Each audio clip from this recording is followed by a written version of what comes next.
भूत बना मंत्री। बहुत पहले की बात है। रजतपुर नाम के एक गांव में एक मंत्री रहता था।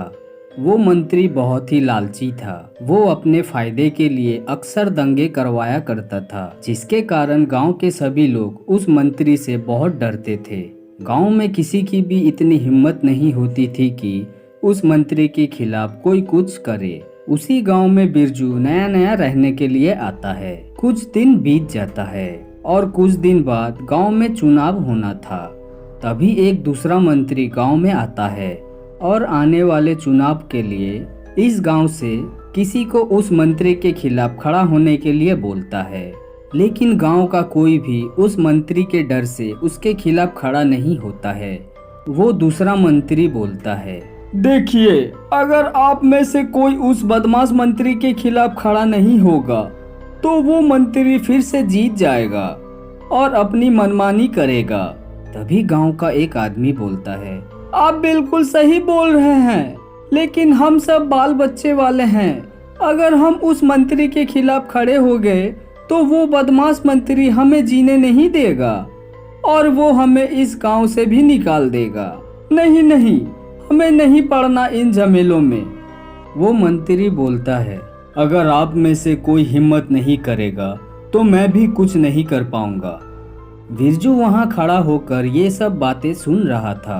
बिरजू बोलता है, मैं खड़ा होऊंगा उस बदमाश मंत्री के खिलाफ। तभी गांव वाले बोलते हैं, अरे बिरजू भाई, तुम तो अभी अभी इस गांव में आए हो, तुमको कुछ पता भी है उस मंत्री के बारे में? बिरजू बोलता है, मुझे आप लोगों का डर देखकर ही अंदाजा हो गया उस मंत्री के बारे में। अगर मैं हार गया तो ज्यादा से ज्यादा क्या होगा, वो मंत्री मुझे गांव से निकाल देगा। लेकिन अगर मैं जीत गया तो उसके अत्याचार से मैं आप सबको आजाद कर दूंगा और अगर आप सब मुझे वोट दे तो मैं ही जीत जाऊंगा।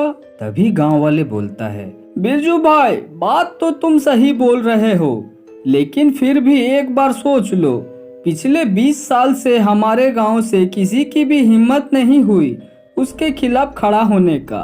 बाकी तुम देख लो, अगर फिर भी तुम उसके खिलाफ खड़ा होना चाहते हो तो हम सब तुम्हारे साथ है। दूसरा मंत्री बोलता है, चलो 20 साल बाद कोई तो मिला उस बदमाश मंत्री के खिलाफ खड़ा हो सके। ये सब देखकर गांव वाले को थोड़ी हिम्मत आ जाती है। वो सब बोलता है, बिरजू भाई, हम सब तुम्हारे साथ है। बिरजू भाई जिंदाबाद, जिंदाबाद, बिरजू भाई जिंदाबाद। ये सब उस बदमाश मंत्री का एक आदमी खड़ा होकर सुन रहा था। वो मंत्री को जाकर सारी बातें बताता है। ये सब सुनकर मंत्री गुस्सा हो जाता है और अपने सभी लोगों को बोलता है, तुम सब उसके रैली में शामिल होकर दंगा करना और उस बिरजू को जान से मार देना, और इस गांव वाले को तो मैं देखता हूँ। अगले दिन बिरजू गांव के मंदिर में जाता है भगवान से आशीर्वाद लेने के लिए कि तभी मंत्री के आदमी गांव के एक आदमी को पीट रहा था। बिरजू ये सब देखकर वहां जाता है और उस आदमी को बचाने का कोशिश करता है। तभी मंत्री के आदमी बिरजू को भी पीटने लगता है, जिससे बिरजू की वहीं पर मौत हो जाता है। फिर मंत्री के सभी लोग वहां से चला जाता है। फिर बिरजू भूत बन जाता है और बोलने लगता है, अरे ये सब क्या हो गया? आज से तो मैं अपनी जिंदगी का एक नया शुरुआत करने जा रहा था और आज ही मेरी जिंदगी खत्म हो गया। बिरजू वहीं खड़ा होकर अपने लाश को देखकर रोने लगता है। तभी गांव के कुछ लोग वहां पर आता है और बोलता है, अरे ये क्या हो गया? मंत्री के आदमी ने तो बिरजू को जान से ही मार दिया। अब हमारे लिए कौन लड़ेगा? तभी बिरजू का भूत बोलता है, तुम सब चिंता मत करो, मैं उस मंत्री को नहीं छोड़ूंगा, उसी की वजह से मेरा ये हाल हुआ है। ये सब सुनकर गांव के लोग बिरजू के भूत का साथ देता है और सब साथ मिलकर मंत्री के पास जाता है। मंत्री अकेला घर में बैठा हुआ था। तभी उसने भूत को गांव वाले के साथ आता देख बोलने लगता है, अरे अरे, ये मैं क्या देख रहा हूँ? ये सब क्या हो रहा है? गांव के सभी लोग मुझे डराने के लिए भूत को अपने साथ लेकर आया है। हो हो हो हा हा हा हा हा। लेकिन मैं ये भूत ऊत से नहीं डरता। बिरजू का भूत बोलता है, तुम्हारी वजह से मेरा ये हाल हुआ है। तुमने जो दंगे करवाया उसके कारण मेरा जान चला गया। तुम्हें डर था कि अगर मैं ये चुनाव जीत जाता तो तुम इस गांव वाले पर शासन नहीं कर पाते। वो मंत्री हंसता है, हा हा हा हा हा हा हा हा। तुमने बिल्कुल सही कहा। मरने के बाद भी तुझे अकल नहीं आया। मैं कितनी राजनीति करके यहाँ तक पहुँचा हूँ और तू यहाँ आकर मेरा बना बनाया खेल बिगाड़ना चाहता था। तुझे क्या लगता है तू पहला है जिसकी जान मेरी वजह से गई है? हा हा हा हा हा हा। चलो भागो यहाँ से, इससे पहले कि मैं कोई तांत्रिक बुलवा कर तुम्हें बोतल में बंद करवा दूं। सारे लोग और बिरजू का भूत वहां से डर के मारे भाग जाता है, मगर बिरजू को बहुत गुस्सा आता है। वो बोलता है, इस मंत्री को बहुत घमंड है ना अपने कुर्सी और ताकत का। अब मैं उससे वही छीन लूंगा, तब जाकर उसे एहसास होगा कि उसने क्या किया है। ये मंत्री बहुत चालाक मालूम होता है, इससे सीधा नहीं भिड़ सकता। पहले मुझे इस पर नजर रखना पड़ेगा और तभी मैं समझ पाऊंगा कि इस पर कैसे हमला करना है। इसके बाद अगले ही दिन से बिरजू छुप छुप कर मंत्री पर नजर रख रहा था और सही मौके का तलाश में था। फिर एक दिन उसे वो मौका मिल जाता है। मंत्री आधी रात को अकेले कहीं जा रहा था। बिरजू चुपके से जाता है और मंत्री के शरीर में घुस जाता है और बोलता है, अब मैं इस मंत्री के बच्चे को मजा चखाऊंगा। अब मंत्री ये नहीं बल्कि मैं हूँ। अगली सुबह भूतिया मंत्री अपने काम में जाने के लिए तैयार था। तभी मंत्री का एक खास आदमी मंत्री के पास आता है और बोलता है, अरे सर, इतने समय से आपको जिस मौके का इंतजार था वो आ ही गया। आज कैबिनेट मंत्री से आपकी मीटिंग फिक्स हो गई है। पूरे 2 साल लगे आपके मीटिंग फिक्स करने में।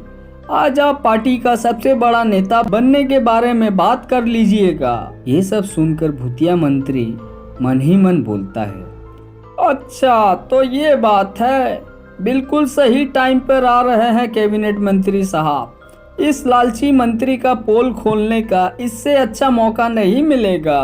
कैबिनेट मंत्री के सामने इसका सारा राज खोल दूंगा।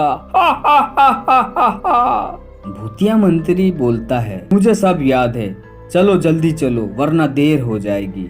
फिर भूतिया मंत्री और उसके खास आदमी कैबिनेट मंत्री के ऑफिस के बाहर खड़ा होकर उनका इंतजार करते हैं। थोड़ी देर में भूतिया मंत्री को अंदर बुलाया जाता है। कैबिनेट मंत्री बोलता है, आइए आइए, बताइए आपको मुझसे क्या काम था? भूतिया मंत्री बोलता है, जी सर, मुझे आपके सामने अपने राज खोलने थे। कैबिनेट मंत्री बोलता है, राज? कैसे राज? बोलिए मुझे, बोलिए, मैं सुन रहा हूँ। भूतिया मंत्री बोलता है, सर मैं एक बेईमान और भ्रष्ट मंत्री हूँ। मैंने जनता को बहुत लूटा है और जनता के ऊपर बहुत अत्याचार भी किया है। मेरी वजह से कई लोगों की जान भी चली गई है। मैंने अभी हाल ही में दंगे भी करवाए थे। मैं चाहता हूँ आप मुझे कड़ी से कड़ी सजा दे। कैबिनेट मंत्री ये सब सुनकर बोलता है, ये सब क्या बोल रहे हो तुम होश में तो हो ना? कहीं तुम्हारा दिमाग तो खराब नहीं हो गया? भूतिया मंत्री बोलता है, जी सर, मैं अपने पूरे होश में हूँ और मैं आपको सब बताना चाहता था ताकि आप मुझे मेरे कर्मों का सजा दिलवा सके। कैबिनेट मंत्री को ये सब सुनकर बहुत गुस्सा आ जाता है और वो तुरंत पुलिस को वहाँ बुला लेता है। कैबिनेट मंत्री बोलता है, मुझे नहीं पता कि तुम ये सब क्या बोल रहे हो, लेकिन अब इस पूरे मामले की जांच होगी और ये जानना बहुत जरूरी है कि इसमें कितनी सच्चाई है। भूतिया मंत्री बोलता है, जी जी बिल्कुल, यही तो मैं चाहता हूँ। पुलिस भूतिया मंत्री को पकड़ कर ले जा रही थी कि तभी वहाँ मीडिया के कुछ लोग आ जाते हैं। मीडिया वाले बोलते हैं, देखो देखो दोस्तों, इतिहास में पहली बार हुआ है कि एक भ्रष्ट मंत्री ने अपने सारे जुर्म कबूले हो।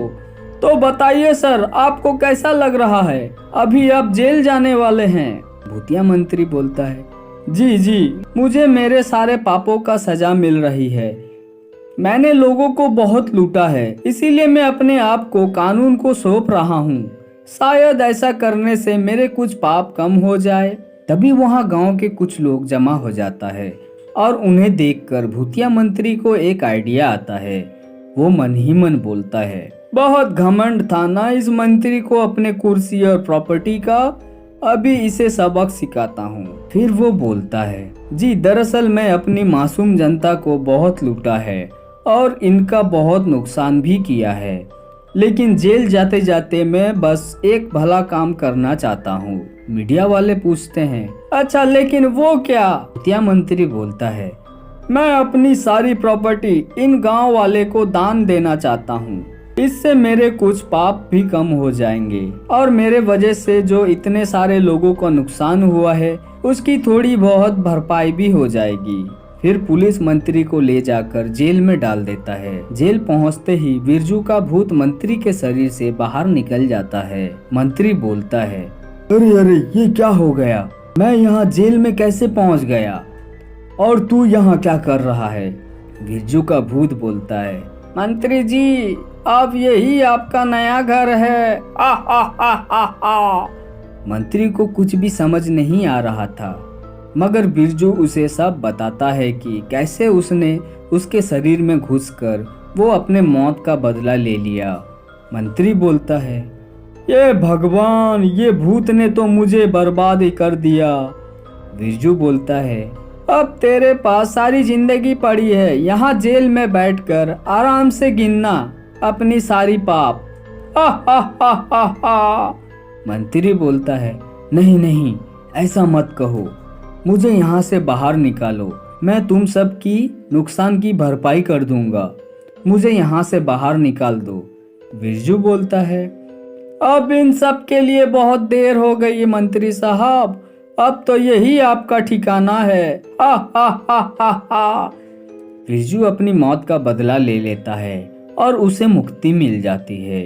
फिर वो वहां से गायब हो जाता है।